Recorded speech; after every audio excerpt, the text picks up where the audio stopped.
At 1644 local time, the northern shore of the Strait of Hormuz is performing its standard operational function, which is to exist as close to a major maritime choke point as geography permits, while containing within its coastal terrain a military architecture that the Islamic Republic of Iran has been building, improving, and dispersing since approximately 1988, when the relevant institutional lesson was delivered and received, and has not been forgotten since. The strait at this hour is traffic: tankers, container vessels, LNG carriers moving through the inbound and outbound lanes with the economic urgency of a corridor that carries 1/5 of the world's traded oil and cannot be interrupted without consequences that every insurance underwriter in London feels within approximately 48 hours. The strait is also, by any honest geometric assessment, the most consequential 18 miles of water on Earth from the perspective of people whose job is to keep it open, and the most consequential 18 miles of water on Earth from the perspective of people whose job is to threaten to close it. Both groups have been doing their respective jobs in this waterway for decades, and the result is an electromagnetic environment that the EA-18G's ALQ-218 manages with the practiced efficiency of a system that has learned across many transits exactly what normal looks like and exactly what the departure from normal looks like. The sun is at 15 degrees above the western horizon. The light is the specific golden quality of late afternoon in the Gulf that makes everything visible and nothing comfortable. USS Lake Erie, hull number CG-70, a Ticonderoga-class guided missile cruiser, is making 16 knots on a standard Fifth Fleet patrol track through the Strait's International Waters Corridor, 6 nautical miles south of the Iranian territorial water limit.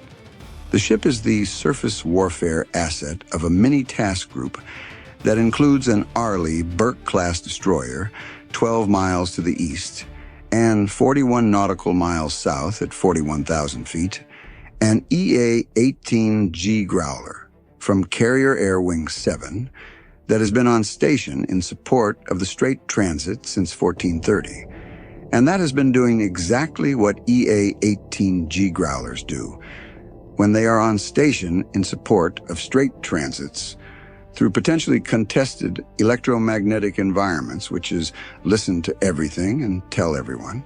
The EA-18G on this sortie has a crew of 2, pilot and electronic warfare officer, and a mission that has been quiet for 2 hours and 14 minutes by 1644, which is the specific quality of quiet that experienced EWOs describe as meaningful. The Strait's electromagnetic environment is never actually quiet. The coastal radar network on the Iranian shore, the surveillance radars, the navigation systems, the air defense emitters that the intelligence community has been cataloging for years, is always producing signals. Meaningful quiet is when a specific emitter that the collection architecture expects to hear produces nothing, or when an emitter the collection architecture has not been hearing suddenly appears, or when the relationship between what is expected and what is present changes in a way that represents information rather than continuation. At 1644, the meaningful quiet ended. An emitter appeared on the EA-18G's ALQ-218 wideband receiver, not a surveillance radar, not an air defense search radar. A specific emission on a specific frequency associated in the ALQ-218's threat library with the MN-575, Tarask Fire Control Radar. The Iranian Coastal Defense System's primary tracking and targeting radar, a French design system that Iran has operated and modified since acquiring it in the years before the revolution, that has been updated with domestically produced components over the decades since, and that the threat library entry for describes with the precision available from decades of collection. The MN575's emission is distinctive: a narrow beam, high pulse repetition frequency, tracking mode scan pattern that does not resemble any navigation or search radar in the area. When an MN575 activates in tracking mode, it is tracking something. At 1644, an MN575 derivative on the Iranian coast had activated. Its tracking beam was pointed south.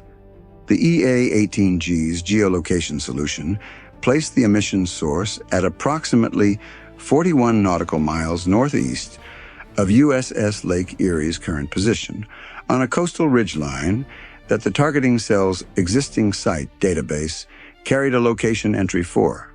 The entry was flagged with a confidence assessment of high. The site had emitted on 2 previous occasions during previous strait transits, both times for short periods, both times assessed as radar checks rather than targeting runs. This time was different. The pulse repetition frequency was higher. The beam dwell time per scan was longer. The tracking mode parameters were consistent with a system that had acquired a contact and was building a fire control solution. USS Lake Erie was the contact. The electronic warfare officer called it, in the time it takes a professional to confirm what the display is showing and say what the display is showing. ALQ-218 acquisition, MN575 derivative, bearing 025, range approximately 41 miles, tracking mode, PRF consistent with fire control solution development. Contact is on a coastal site, site reference Delta 7 Sierra. The pilot had the transmission to USS Lake Erie formatted and transmitted before the electronic warfare officer finished the sentence, because the pilot had been watching the same display and had reached the same conclusion in approximately the same time. The transmission reached USS Lake Erie at 1644 and 31 seconds. 23 seconds of warning from a radar activation to the surface ship it was tracking. In USS Lake Erie's Combat Information Center, the tactical action officer had been monitoring the EA-18G's feed since the transit began.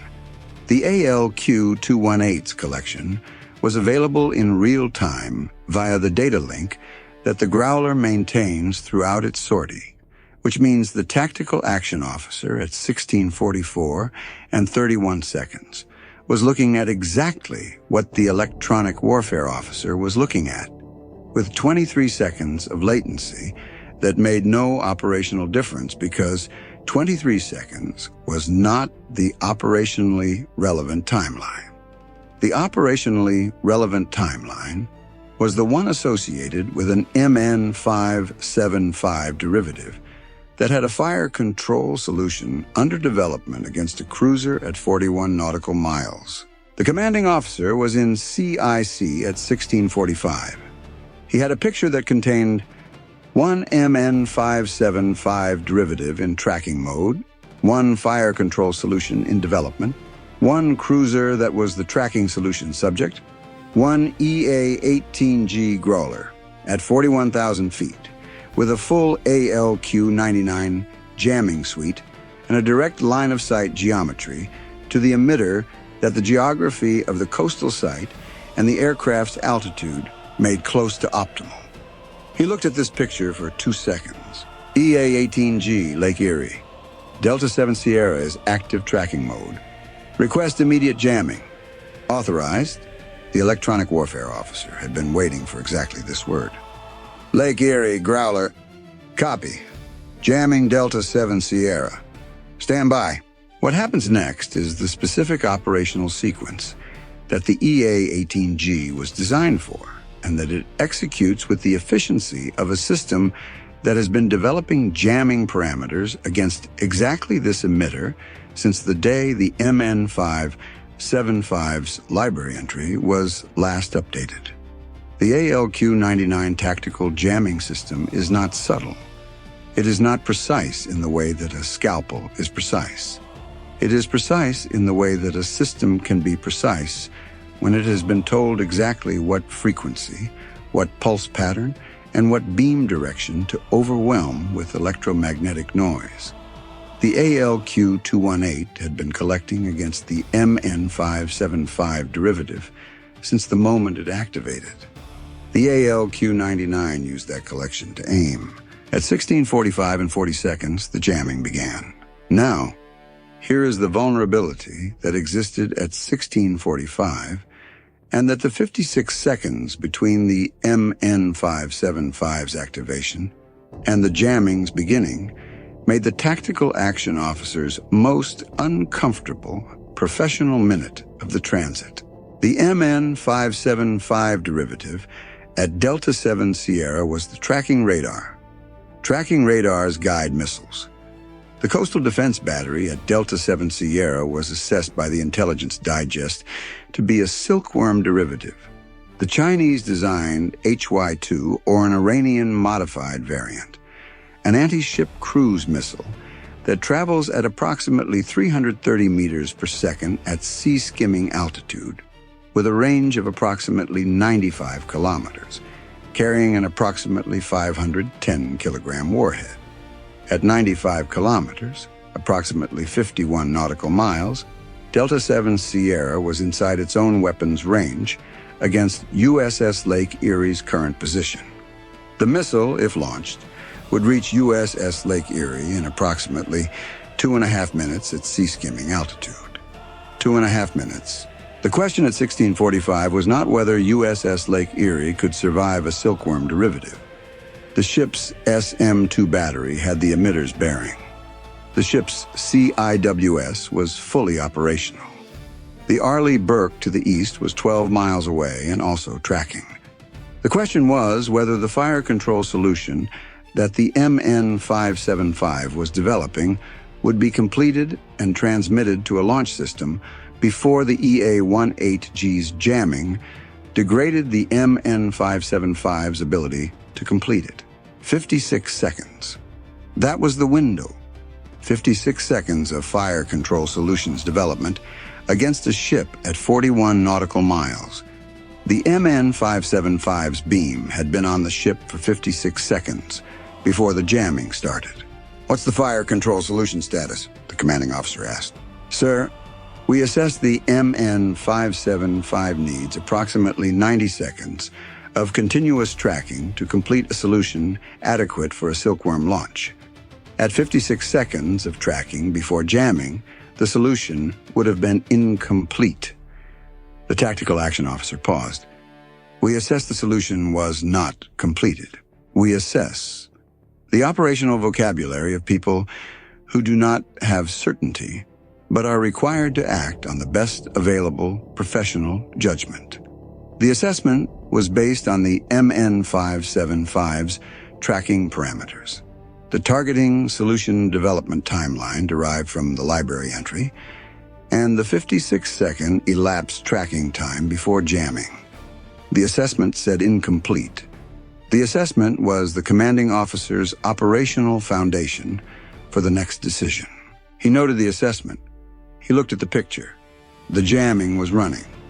The MN575's emission, visible on the EA-18G's collection feed as the signal that the ALQ-99's jam signal was overprinting, was continuing, which meant the radar was still operating but was receiving significantly elevated noise in the frequency band it was using, which meant the operator was looking at a display that showed significantly elevated noise rather than the clean return that a fire control solution requires. The operator had not turned the radar off. The operator was doing what radar operators do when their display fills with jamming noise, which is run diagnostics, call their supervisor, and determine whether the problem is internal or external. It was external. The determination took approximately 12 seconds, which the EA-18G's collection noted as a 12-second period of frequency adjustment attempts. The radar operator trying 3 different frequency offsets to determine whether the interference was frequency-specific or broadband, which tells an experienced electronic warfare officer that the operator was assessing the jamming environment rather than continuing the tracking solution. 12 seconds of assessment was 12 seconds the tracking solution was not building. At 16:46 and 20 seconds, 1 minute and 40 seconds after the MN575 activated, the radar's emission stopped. Not a frequency change. Off. The operator had made the determination that continuing to emit was not productive and had secured the radar. The electronic warfare officer noted the cessation time. He noted the 12 seconds of frequency adjustment attempts. He noted the off time. He was building a behavioral profile in real time, and the behavioral profile was producing something the threat library's entry for Delta 7 Sierra had not previously contained: the site's response timeline when jammed, including the assessment phase, the frequency adjustment attempt sequence, and the decision to secure the radar. 14 seconds of assessment, 12 seconds of frequency adjustment, approximately 15 seconds of decision time, 41 seconds from jamming initiation to radar secure. This was the site's electromagnetic operating concept under jamming, and it was now in the collection record. "Eyes off," the electronic warfare officer reported. "Delta 7 Sierra radar secure. 41 seconds from jamming initiation. Maintain jamming posture. Do not stop jamming until I say," the commanding officer said. The EA-18G maintained its jamming posture for an additional 4 minutes and 30 seconds. Maintaining jamming after the target radar has secured serves two purposes. It prevents the operator from immediately reactivating once they believe the jamming has stopped, and it provides the collection opportunity to observe whether any secondary emitters associated with the site activate in response to the jamming. Backup systems, communication transmitters, anything that the site's electromagnetic architecture produces when its primary radar is suppressed. The EA-18G's ALQ-218 was watching the Delta 7 Sierra frequency range and the adjacent bands for exactly this. At 16:47 and 15 seconds, a communications transmitter activated at a bearing consistent with the Delta 7 Sierra site. Brief, 11 seconds, on a frequency that the collection database had not previously associated with this site, but that the general category of military communications traffic in the Iranian coastal defense network. The transmission was encrypted. The transmitter profile, frequency, power, modulation went into the collection record with a cross-reference to the Delta 7 Sierra site entry. It was possibly a report to the Coastal Defense Command structure. It was possibly a request for guidance on a jammed fire control system. The encrypted traffic analysis would not produce content, but it would produce traffic volume, timing, and frequency that the behavioral analysis community would compare against other collection events from Iranian coastal defense sites under similar conditions. At 16:49 and 30 seconds, USS Lake Erie's commanding officer authorized EA-18G jamming cessation. The aircraft's jamming stopped. The Delta 7 Sierra frequency range remained quiet. The MN575 did not reactivate.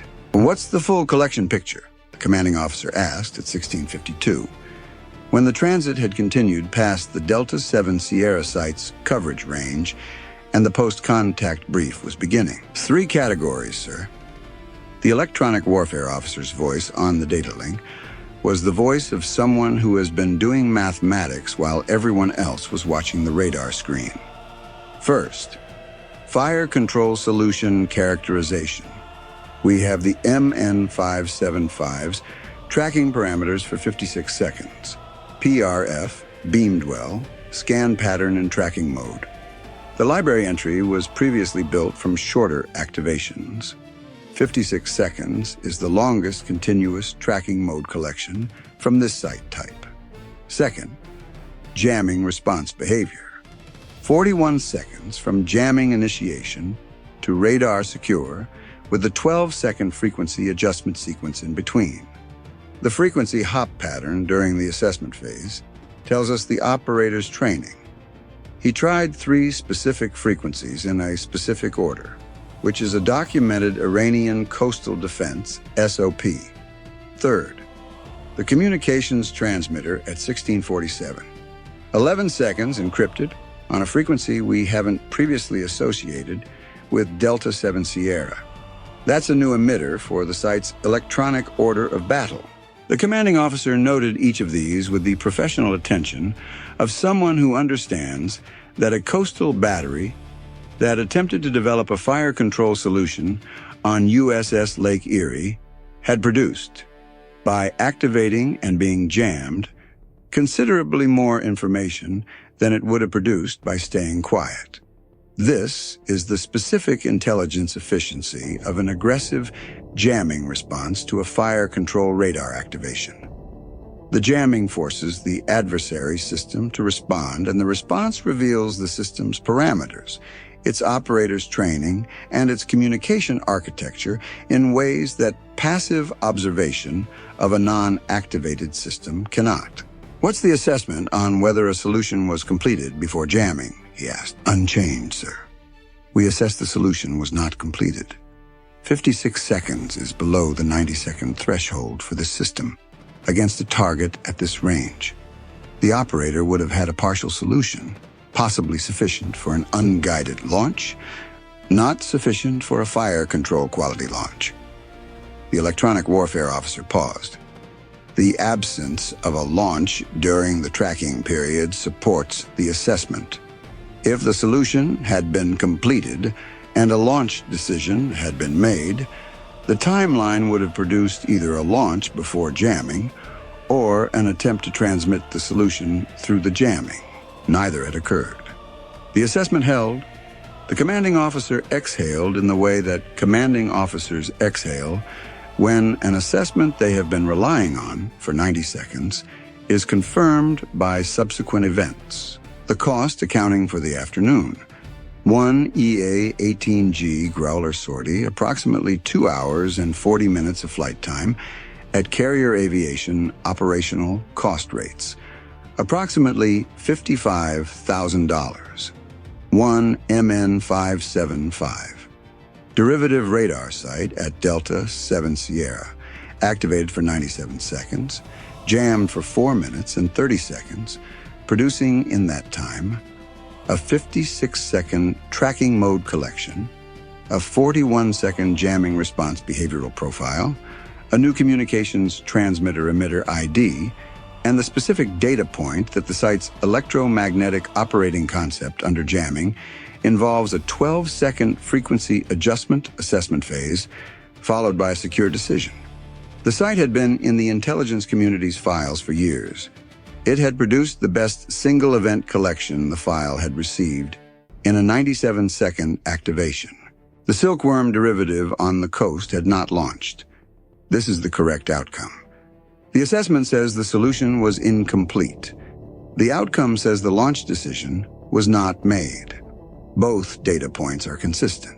Iranian state media had nothing to say about coastal defense radar operations in the Strait of Hormuz, because Iranian state media does not discuss coastal defense radar operations, because coastal defense operations are sensitive, and because discussing an activation that did not produce a launch is narratively complicated in ways that Iranian state media's available narrative frameworks do not accommodate gracefully.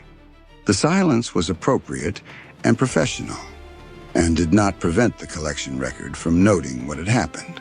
USS Lake Erie's deck log for the period read 1644 to 1650, Delta 7 Sierra MN575, derivative activated, tracking mode bearing 025.